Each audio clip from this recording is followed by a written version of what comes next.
Hello, everyone, and welcome to this week's episode of Entertainment Expansion. We're your hosts, Tyler Callahan and Mike Ferrante. Mike, how you doing? Hello there.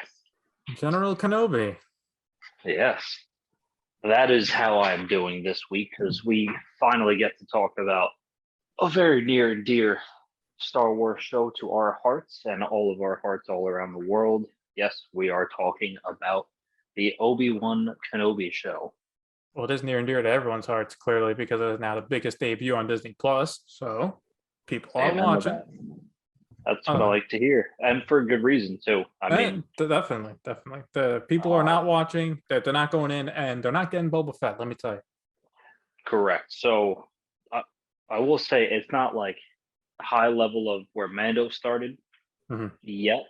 If we look at the first couple episodes compared to first couple episodes of Mando is rated a little bit higher, but it's still a fantastic show for what we've seen in all three episodes so far, which is what we will be covering today.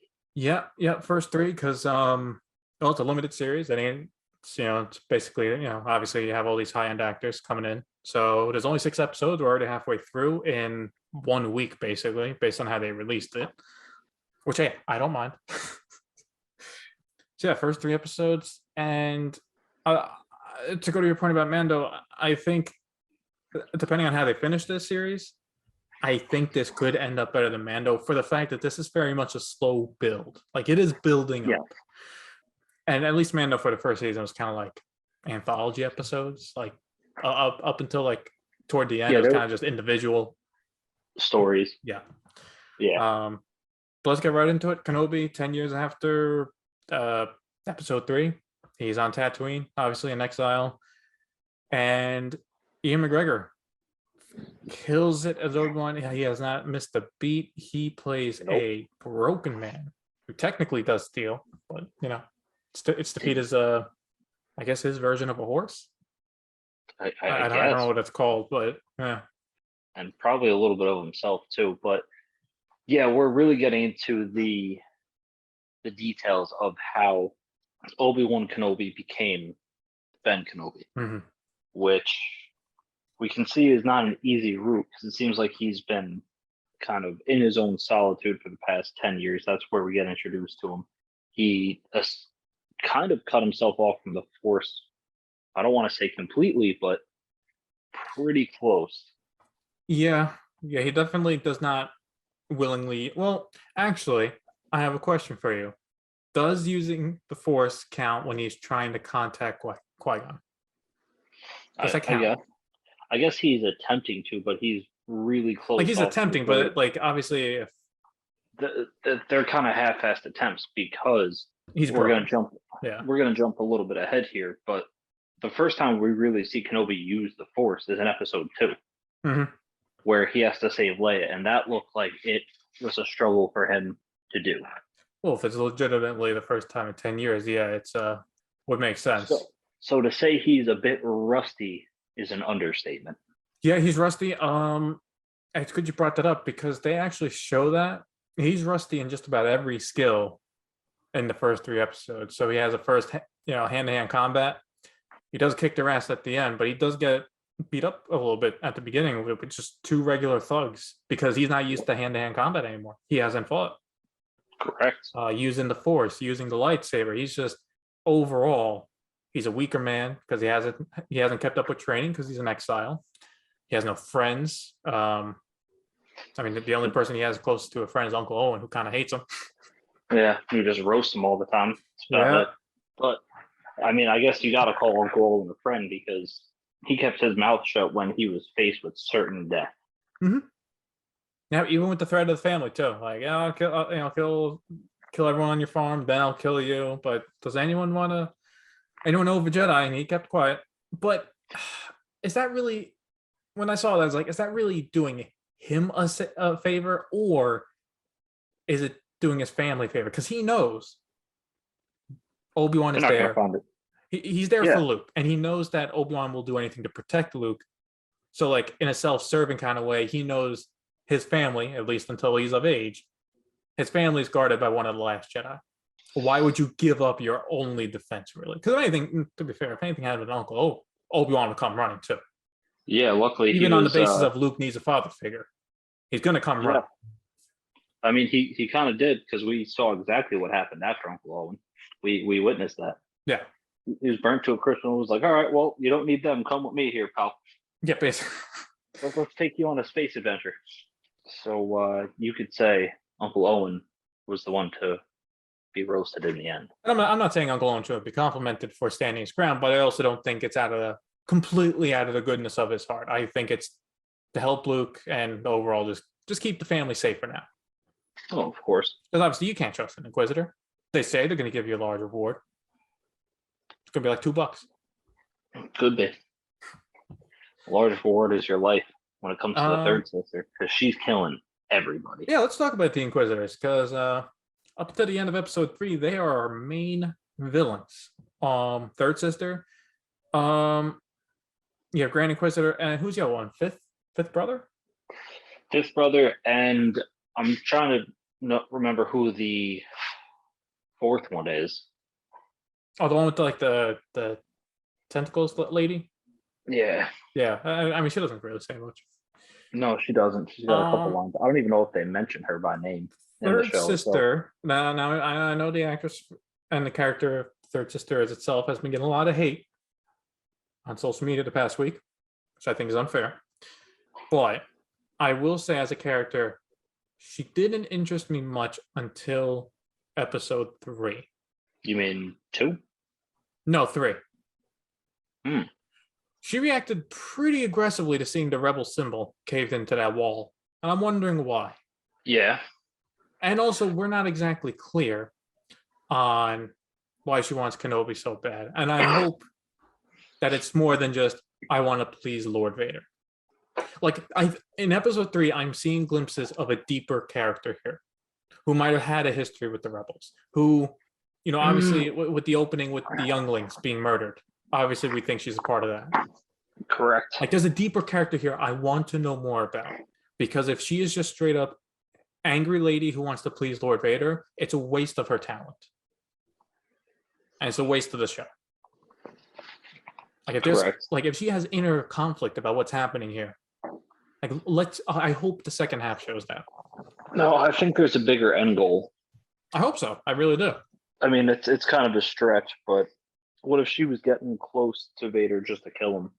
I would be fine with that as long as they gave a good reason as to why she went through all of this for that. Now, you actually could make a case for that, because really the only person that we've seen her directly kill, I put kill in quotes here because we haven't seen a body, is the Grand Inquisitor. Right? Oh, wait, no, killed the pilot. Sorry, killed the pilot. She's killed a few and done some serious torture too. But that I don't think that's really where I'm no, I was just thinking it's like, the fake Jedi in episode 2, she let live. Correct. It wasn't worth her time. Yeah, no, but it's like, I don't know, it's like, I'm just trying to see, like, I'm thinking, like, maybe I'm overthinking this, but like, if they're clearly making her next to Vader the secondary antagonist, like, she's a focal point of the show too. Yes. So why? Like, that's what's got me curious. Like, let's talk about Fifth Brother. It's Han from Fast and Furious. He's doing great in the role as just a regular bad guy. Nothing stand out, but hey, it's good to see him getting work. Haven't really seen him do much though. Yeah. Grand Inquisitor. Look, as someone who hasn't watched Rebels, the most I've heard about the Grand Inquisitor is, oh my god, he shouldn't be dead because he's in Rebels. That's all I've heard about him. And from what I saw, it's like, I mean, he killed the band member from Red Hot Chili Peppers, so I'm not too fond of him. He's just doing us a service. So I don't know what you think about the Inquisitors, but like, again, besides Third Sister, I can't. I mean, I told you this before. Like, I don't care about the Inquisitors in general. Like, they're cannon fodder. Yeah, a little bit. I mean, to really put it in perspective, though, for you saying that they're cannon fodder, I find they're above stormtroopers, but like, technically, they're on a similar level to Darth Maul. But like, the issue is, like, again, motivation. Like, if all three right now were to die, I would not care. No, you'd probably be pissed. Don't lie. I wouldn't be 'Cause pissed. if I mean, they never, hold on. All right, fine. It depends how they died. if Like you if they never all find fell out off the a cliff. backstory, All right, fine. yeah, because you just said it. You want to find out the backstory of the Yeah. third sister. No, but that's what I'm saying. Like she might have a backstory that's interesting enough to make me care about the character. I'm not there yet, but there's an avenue where that can happen. Grand Inquisitor, I don't give a fuck about. I really don't. Fifth brother, I saw some interesting stuff where like the contrast between him and Rhea, where it's like he wants to Yeah. bargain with the townspeople for money for information. And she's like, I'm going to murder Uncle Owen's entire family if you don't tell me. Like, I like seeing the contrast, but by the third episode, that just kind of stopped. Yeah, now they're just kind of battling it out for the Grand Inquisitor spot. Who, as far as So we know, you- is still not fully dead. So you think? If he is dead, no one has given two shits. No. But then again, they wouldn't. I would feel someone at the Inquisitor base would. Obviously, I understand Vader not caring. He doesn't care about any of them. No, he does. I like what great motivation from Vader. Hey, if you do a good job, you're my next Grand Inquisitor. If you fail, I'm gonna kill you. That's Yep, it. pretty much what it is. Promotion or dead? What do you want? Step up or you're out. But God, Darth Vader would be like a super hardcore varsity coach. Well, since we're talking about Vader, let's talk about his appearance, shall we? He is in the absolute no care in the world mindset. He walked into that village just killing people just for the hell of it. I don't think it was just for the hell of it. Yeah, could have been to draw out Kenobi. No, it was to draw out Kenobi.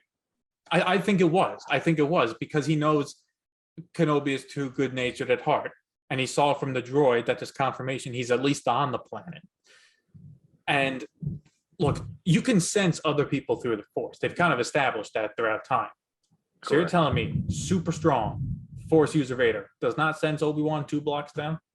Now, he might not know exactly where he is, so he starts snapping the necks. And he's right. It drew him out.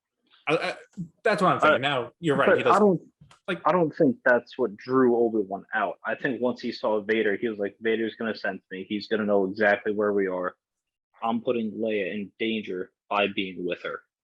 So I need to draw him away from her. Yeah, I all think right. I think guess he's already going to be. I guess to change, like, Vader was doing it to get Obi-Wan out. But you're right. Obi-Wan only came out to buy Leia time. Now, in the grand scheme of things, I think that was a stupid move. He should have just ran to the ship. But, Yeah. considering what happened, the third, no one found the cave yet. So they should have just booked it to the pilot who'd still be alive and fly off. Correct. He's not alive anymore, though. No, he's not. Neither is that stormtrooper that got sliced on the fence. Yeah. Let's reel it back a little bit to Vader. Yeah. He's an absolute menace right now. I mean, this is the Rogue One Vader, basically, which is great. This is pre-Rogue One Vader. He's even more pissed off. Clearly he is not over Obi-Wan slicing off his limbs and burning him and leaving him for dead. You're telling me the barbecue he made at the end just for Obi-Wan wasn't enough? Yeah. First, he was toying with him. Oh, yeah. Just appeared, ignited his lightsaber. Obi-Wan runs off. Which is a smart move.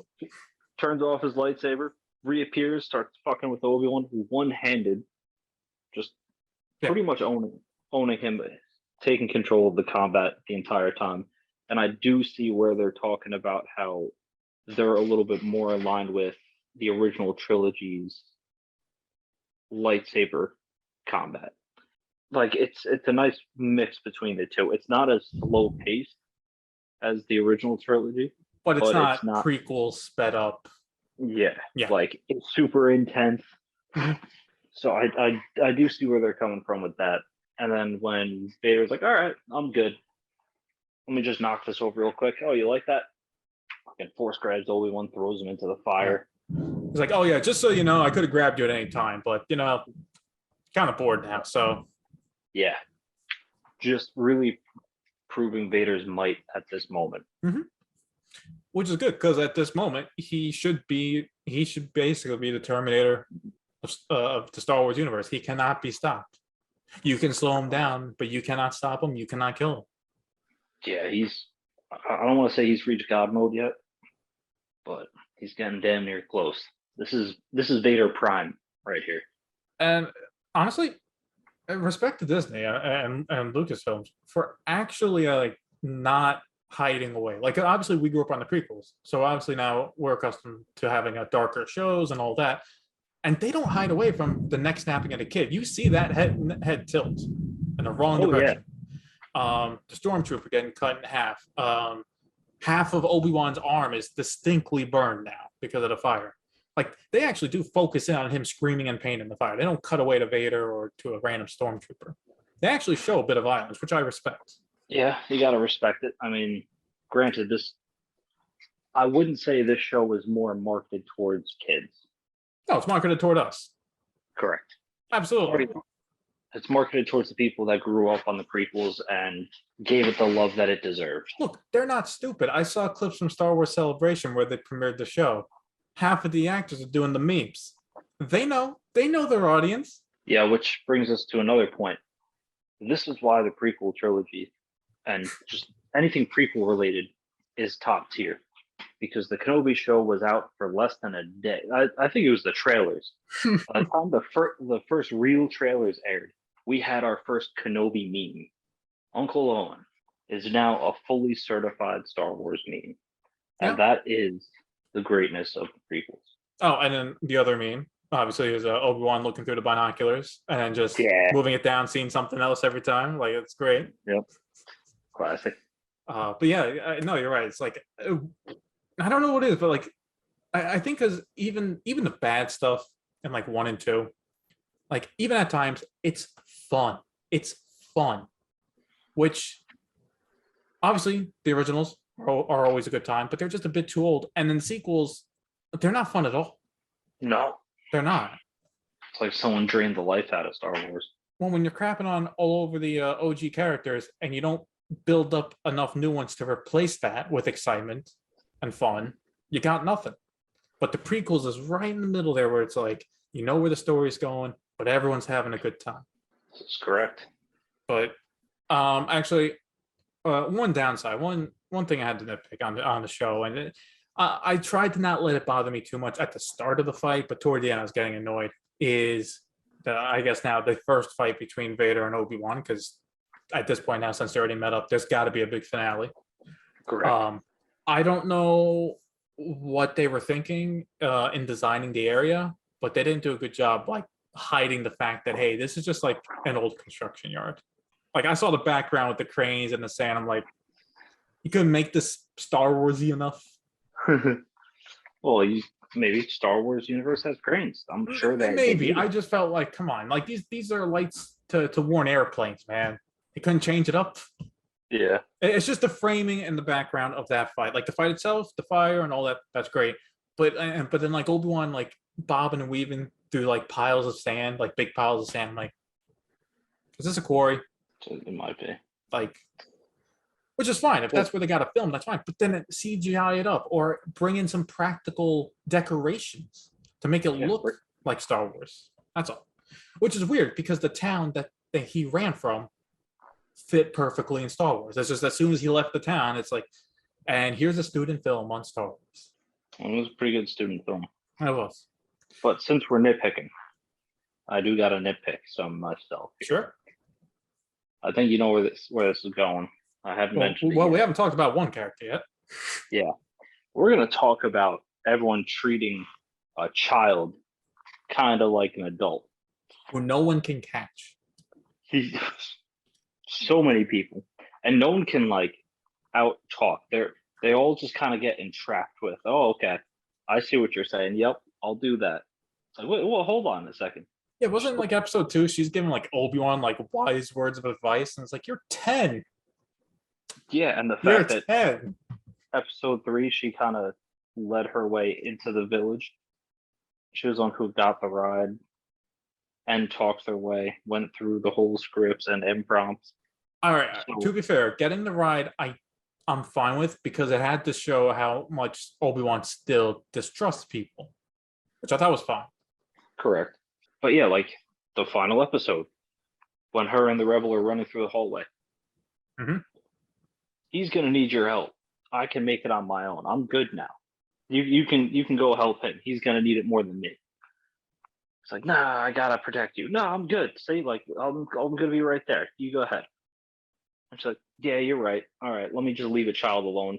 Let me go help But see, an I old feel that's not a Leia Jedi issue. master. That's a rebel character issue. Because like, if I was in Leia's position and I felt confident, the adult should be saying, "No, you are not ready to go by your own. I am taking you."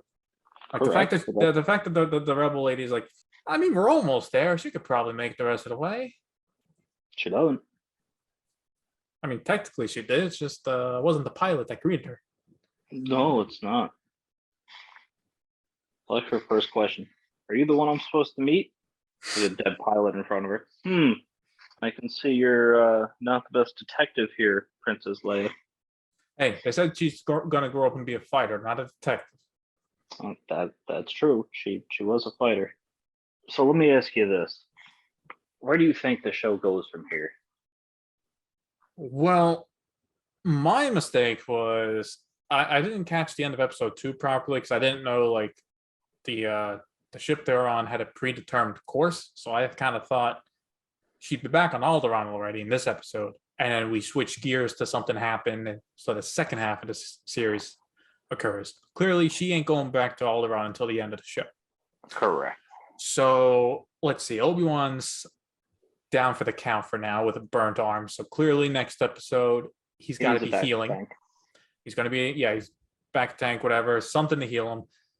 And just like Boba Fett, if you're in the tank, you got to reminisce. So we'll get the flashbacks. We'll probably get a Clone Wars, like probably take a scene or two from the Clone Wars show, but make it live action, right? So they can recreate some of that.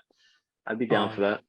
I mean, if you got to do, because let's be honest, for memories, there's not much. I mean, the prequels kind of covered most of it, and the Clone Wars filled in the rest. So obviously, you're not going to redo something from the movies. So I think it's going to be any flashback. It'll be from there.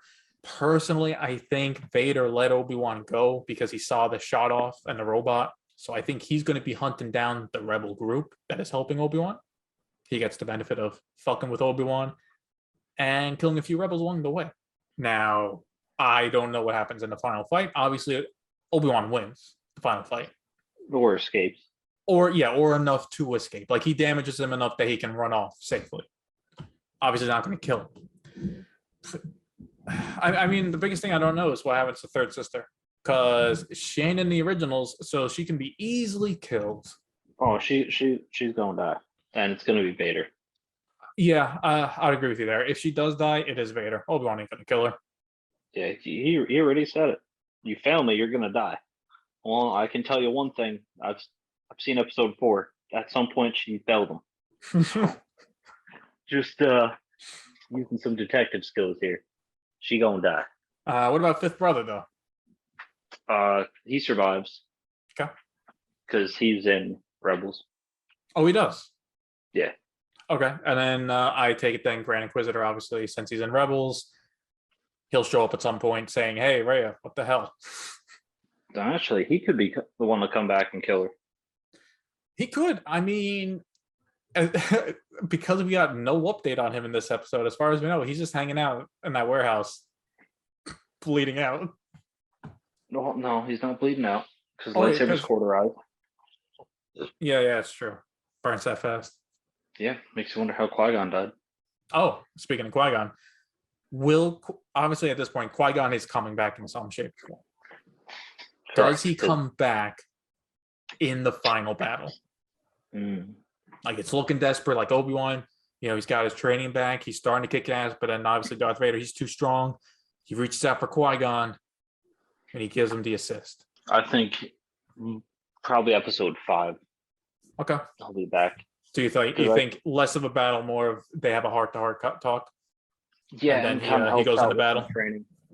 Because at this point, Obi-Wan we got to see Obi-Wan heal up, and we have to see him kind of train a little bit. There's going to have to be some type of training montage being done on how he gets his force back. And then during that training, I think is when we will get the appearance of Qui-Gon Jinn.